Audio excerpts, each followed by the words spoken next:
আজকে স্পেশাল কি আছে মেনুতে? আজকে স্পেশাল ডাব চিকেন।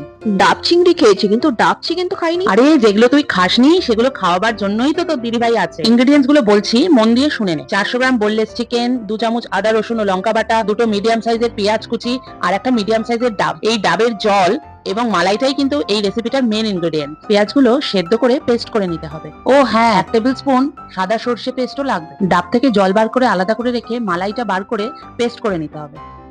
প্যানে তেল গরম করে তার মধ্যে দারচিনি ফোড়ন দিয়ে পেঁয়াজ বাটাটা দিয়ে দিতে হবে।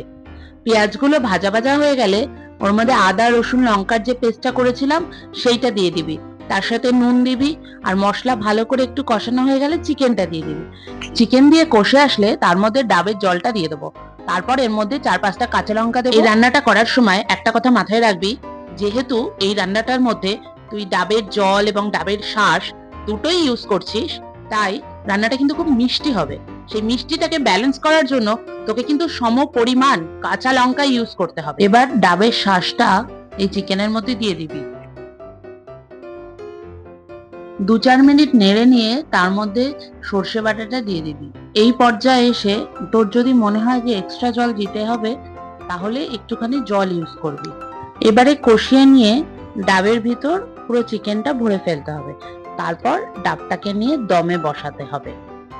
দমে বসাবার আগে অবশ্যই ডাবটা কিন্তু আটা দিয়ে ভালো করে সিল করে তারপর দমে বসাতে হবে। টাইমিংটা ডিপেন্ড করবে ডাবের সাইজ অনুযায়ী।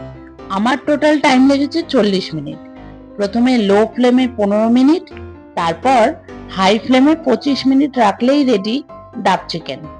ওয়াও, কি অসাধারণ দেখতে হয়েছে! গন্ধটাও না জাস্ট ফাটাফাটি। তাহলে আপনাদের কেমন লাগলো আমাদের আজকের রান্নাঘরের গল্প? জানাবেন কিন্তু কমেন্টে অবশ্যই। নমস্কার, আমি রাধুনী দেবলীনা।